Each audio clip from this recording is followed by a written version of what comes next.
Policisti in kriminalisti Policijske uprave Maribor smo obravnavali kaznivo dejanje zlorabe osebnih podatkov po 143. členu Kazenskega zakonika, ki ga je utemeljeno osumljena 41-letna uslužbenka državnega organa iz Maribora, saj je kot uradna oseba zlorabo uradnega položaja ali uradnih pravic nepooblaščeno vstopila v računalniško vodeno zbirko podatkov državnega organa z namenom, da si pridobi podatke za sestavo listin, nujnih za urejanje formalno pravilnega postopka lažne prijave začasnega prebivališča državljanov tretjih držav.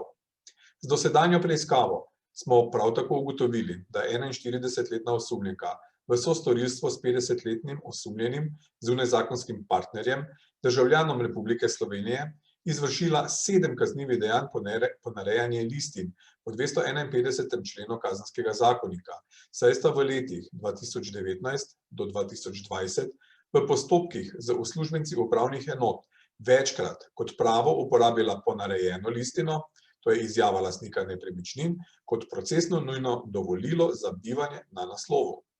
Osumljenca sta v nadaljevanju v sostorilstvu izvršila še 8 kaznivih dejanj overitve lažne vsebine po 253. členu Kazenskega zakonika, saj sta v letih 2019 do 2020 uslužbence upravnih enot večkrat spravila v zmoto in s tem dosegla, da so ti v javni listini in knjigi potrdili nekaj lažnega, kar naj bi bil dokaz v pravnem prometu, s tem, ko sta na upravne enote predložila oziroma posredovala obrazce o prijavi začasnega prebivališča, v katerih je bilo lažno navedeno, da bodo fizične osebe, to so tujci, državljani tretjih držav, začasno prebivale na naslovih, čeprav sta vedela, da osebe nimajo namena začasno prebivati na teh naslovih in tam tudi niso prebivale.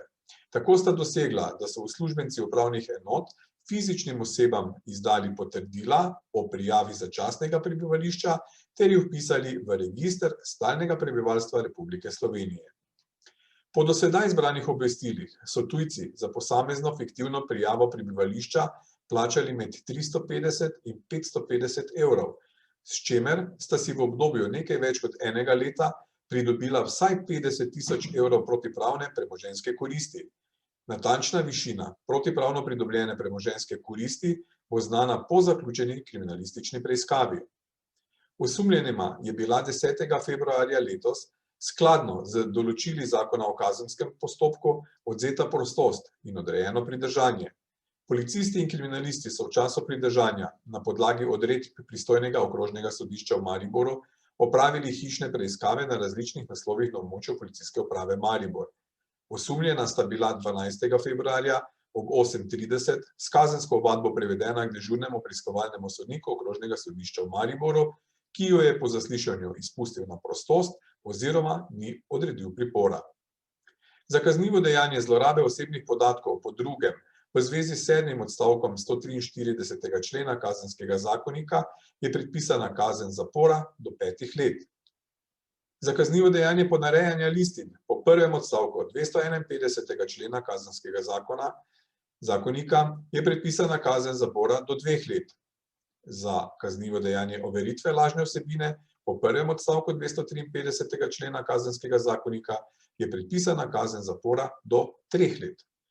Kriminalisti sektorja kriminalistične policije Policijske uprave Maribor so obravnavali kaznivo dejanje jemanja podkupnine po 261. členu Kazenskega zakonika, ki ga je utemeljeno osumljena uslužbenka ene izmed upravnih enot na območju Policijske uprave Maribor, saj kot uradna oseba ni opravila dejanja, ki bi ga morala ali smela opraviti in je v nadaljevanju v zvezi s tem zahtevala in tudi prejela obljubo premoženjske koristi.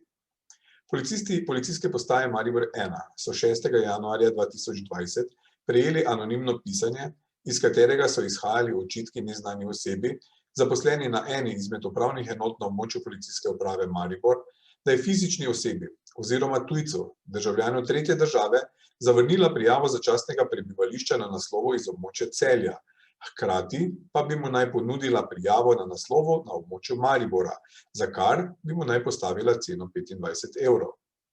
S kriminalistično preiskavo je bilo ugotovljeno, da je osumljena 6. januarja 2020 na sedežu ene izmed upravnih enot z območja Policijske uprave Maribor opravljala enostavne upravne naloge.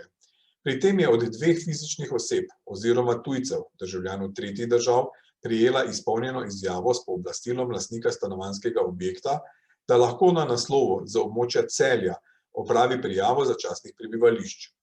Z vpogledom v ustrezno obstoječo računalniško aplikacijo je ugotovila, da je na navedenem naslovu prijavljenih več kot 10 tujcev, državljanov tretjih držav, s čimer je bil podan dvom v verodostojnost podatkov iz prijav. Osumljenka bi nato morala uvesti postopek preverjanja resničnosti prijave začasnega prebivališča, a tega ni storila. Namesto tega je oba tujca, državljana tretjih držav, istega dne za začasno prebivanje prijavila na naslovu svojega stalnega prebivališča na območju Maribora. Z njima je nato za ta čas sklenila ločeni najemni pogodbi, v katerih je bilo določeno tudi plačilo najemnine v višini 20 evrov mesečno, skupno za oba torej 480 evrov letno. Za kaznivo dejanje jemanja podkupnine po drugem odstavku 261. člena Kazenskega zakonika je predpisana kazen zapora od 1 do 5 let in denarna kazen. Zoper osumljeno je bila na pristojno okrožno državno tožilstvo podana kazenska ovadba.